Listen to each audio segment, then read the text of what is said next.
compañeros, el día de hoy vamos a presentarles el tema de química en materiales estructurales. Mi equipo está conformado por Pérez Gasca, Francisco de la Mora, Oliva Sacome, Lino Rodríguez, Ramírez Escobar. Iniciamos. Desde la perspectiva de la química, la ciencia de los materiales estudia lo que es el comportamiento de los enlaces y las características que se derivan por este mismo.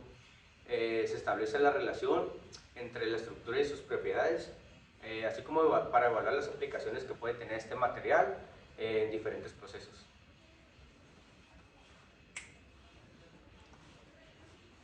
Relación entre el enlace, la estructura y las propiedades.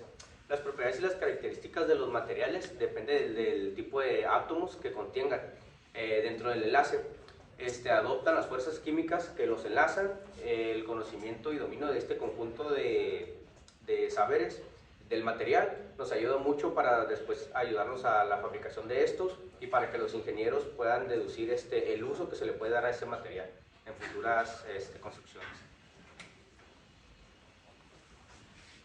Continuando, la combinación de estos elementos y los tipos de enlace que tienen que ver mucho, se determinan las características químicas y físicas que poseerá el material. A distintos factores externos es lo que ayuda a que los mantenga. Estos factores externos son la temperatura, agentes químicos, a la presión, al oxígeno y la humedad.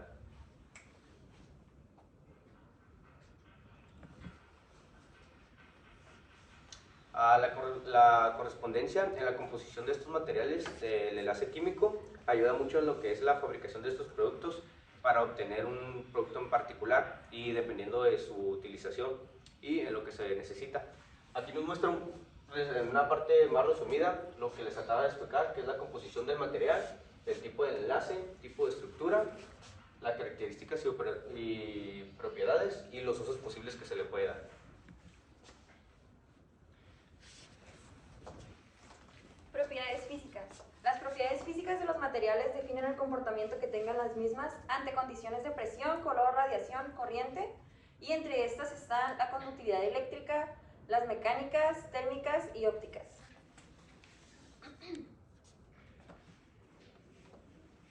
Propiedades químicas.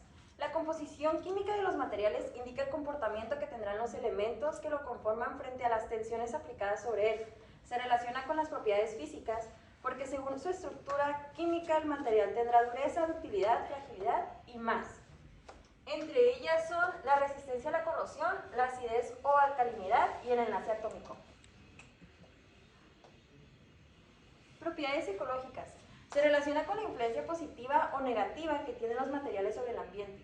Son reciclables, tóxicos o biodegradables.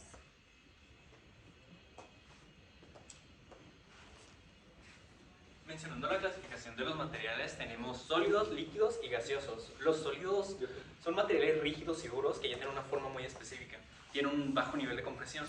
Los líquidos son, pues tal cual, líquidos que pueden moldearse a cualquier forma del recipiente que éste los contenga. Tiene un bajo nivel de compresión igual, y los gaseosos que poseen las capacidades de los dos, como puede ser el hecho de que en el recipiente que lo pongas es la forma que va a tener, pero este tiene un nivel de presión demasiado alto.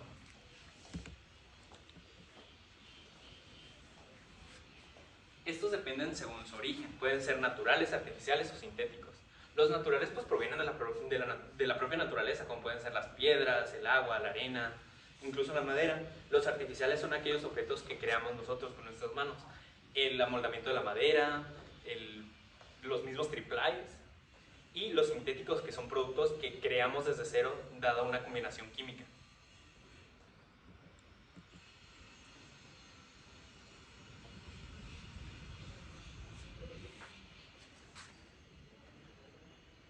Los materiales químicos. Estos están en metálicos. Los metálicos son pues, metales que extraemos de la propia naturaleza y amoldamos a nuestro gusto para nuestras necesidades. Los materiales cerámicos, que puede ser desde cristal, vidrio o la misma loseta en la que pisamos. Estos son conformados por materiales no metálicos, metálicos y una variación de cristal y no cristal entre ambos, es mucha combinación. Los materiales poliméricos son prácticamente son todos aquellos los plásticos que podemos usar en la construcción. Y los materiales compuestos son más que nada laminados, son capas y capas de diferente material que conforman algo.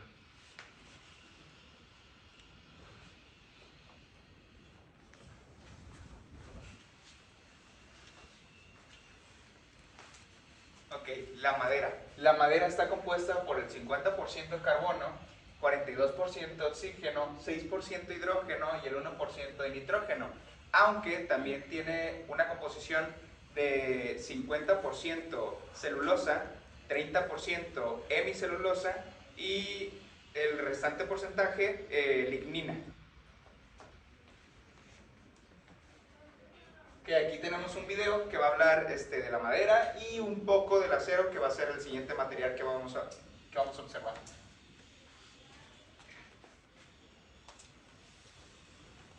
Presente video donde les narraré acerca de la materialidad de elementos estructurales y los principios básicos para el cálculo del peso propio.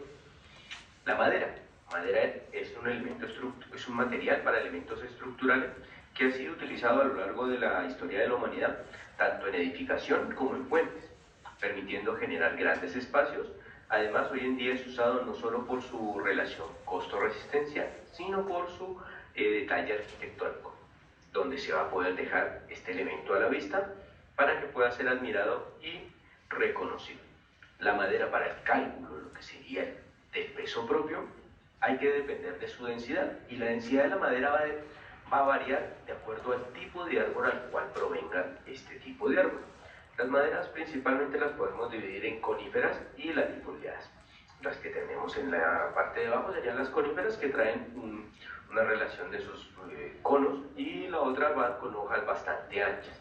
La densidad va a variar alrededor de los 500 a los 800 kilogramos el metro cúbico, y esto le va a permitir a uno hacer el avalúo de la carga, conociendo el volumen, lo multiplica por su densidad y va a obtener la masa de la estructura. Las maderas más utilizadas en construcción van a ser maderas pesadas. Maderas tipo pino insignis y roble son muy apetecidas por su resistencia y por su relación costo-precio a la hora de trabajarlas. Así que la madera es un muy buen elemento utilizado con garantía a lo largo de la historia. El segundo material que les voy a hablar es el acero. El acero es un material que en los últimos 200 años se ha ganado su lugar gracias a su implementación en la construcción y acelerando procesos. La única desventaja es el aumento de profesionalización del personal de instalación, donde se necesita personal altamente capacitado en el área de soldadura, pero lo que se gana en tiempo y en procesos de instalación ha sido un gran beneficio. El material, como sí, el acero, es bastante costoso, es un material industrializado, y al ser industrializado, el cálculo del peso propio del mismo puede dividirse en dos opciones. Una es irse por la tabla estándar de lo que sería la densidad. La densidad del acero va a estar rondando alrededor de los 7000.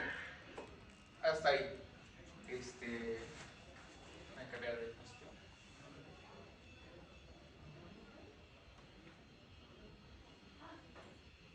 Ok, la madera, las reacciones químicas que puede llegar a tener la madera es la biodegradación, que es ocasionada por la celulosa y la hemicelulosa y la lignina. Se producen hongos y bacterias que descomponen la celulosa y la lignina, causando una pudrición, ¿sí dice así? Sí. En el ambiente. Y también está la oxidación. La exposición al aire y la luz puede oxidar la lignina y componentes celulísicos, causando la decoloración y deterioro.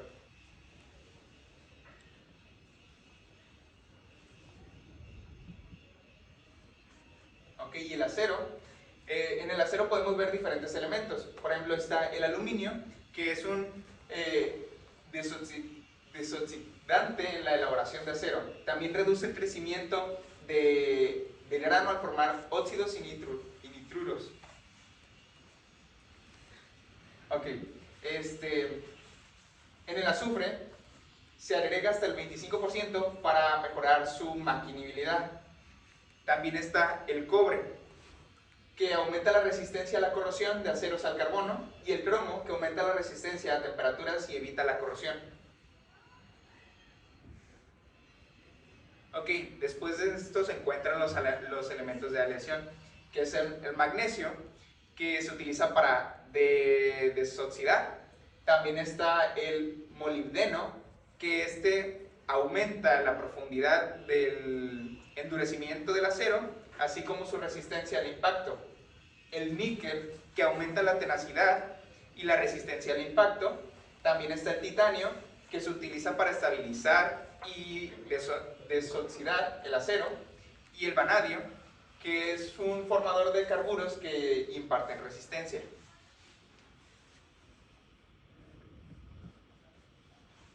Ok, las propiedades mecánicas. En esta está la resistencia al desgaste, que significa la resistencia pues, a la fricción con otros materiales. También está la tenacidad, que es la que se encarga pues, de absorber la energía sin producir fisuras. También está la maquinabilidad y la dureza, que es la resistencia al penetrar. Ok, en los aceros se encuentra el de bajo carbono, que es del 0.08 hasta el 0.25%. Son blandos pero dúctiles y son muy trabajables.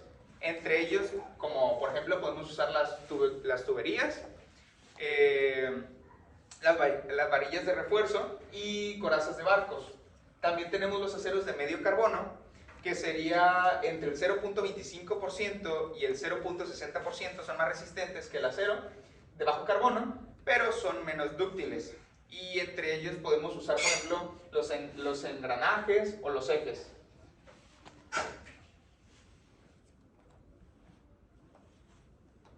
Ok, en una reacción química en el acero podría ser la corrosión, que es la reacción del acero con el oxígeno y el agua, que produce óxido de hierro, que debilita la estructura. La presencia de sales, como el cloruro de sodio, acelera la corrosión.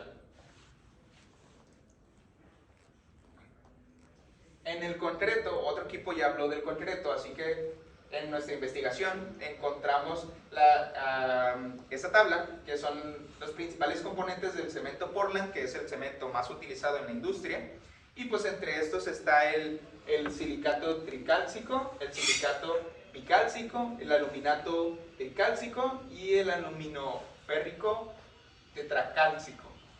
Y aquí están sus composiciones, sus abreviaciones.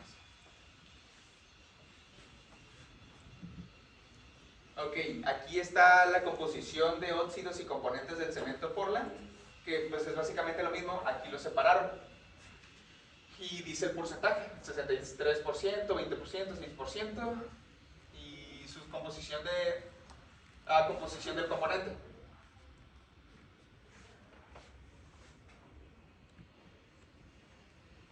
Y por último, también buscamos esta imagen, encontramos que es la representación esquemática de la formación e hidratación del cemento Portland. Ahí se muestra cómo los elementos se van hidratando y cómo se va deshaciendo para producir hasta el final el gel, que es el que se utiliza.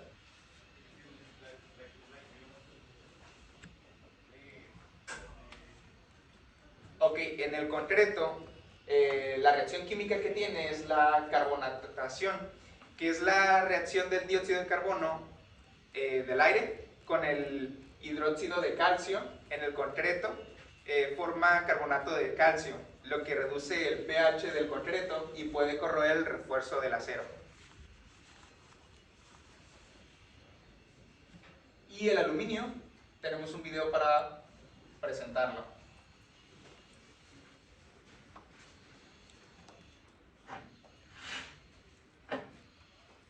Vemos ahora sí de las propiedades del aluminio, comenzando con las físicas. Densidad.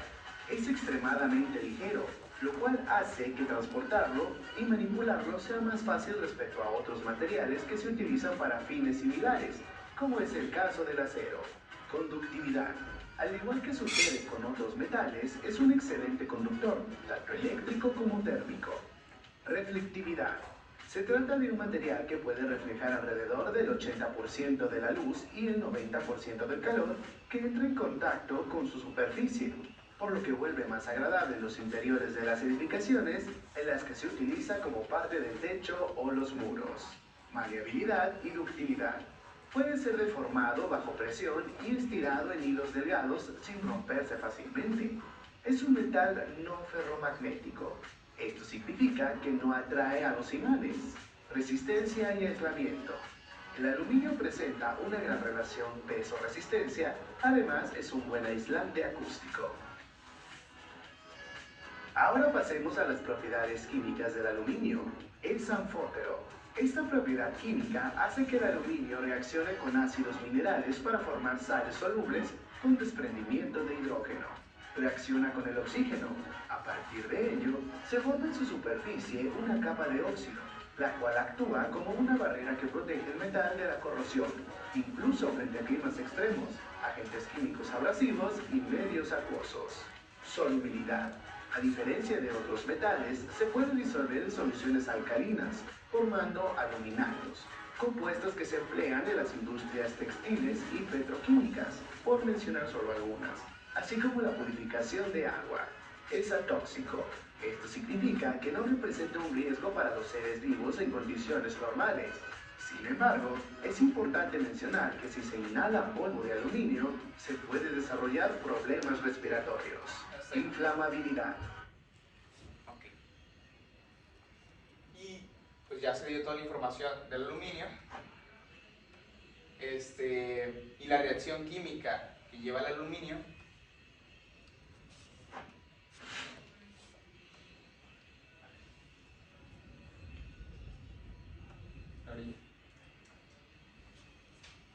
Ok, la reacción química que lleva el aluminio es la corrosión. El aluminio, aunque tiene una capa protectora de óxido de aluminio, en presencia de cloruros o ambientes ácidos, esta capa puede ser perforada, acelerando la corrosión, como se observa en la imagen.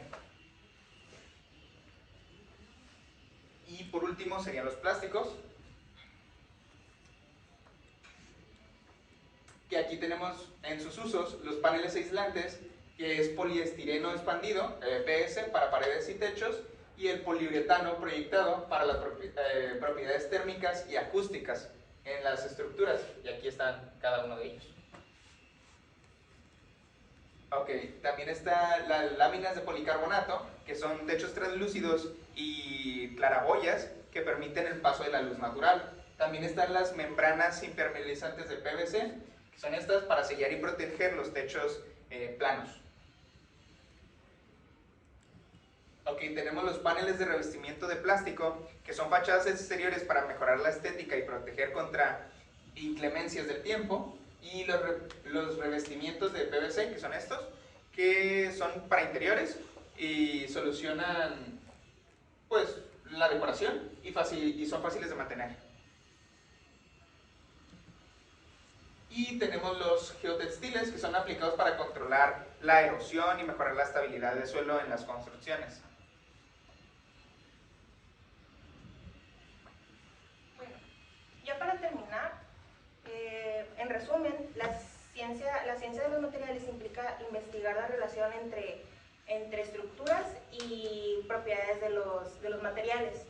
El empleo de los productos químicos en la construcción se destina a diversas aplicaciones, y uno de los principales aportes es las transformaciones de las características de algunos materiales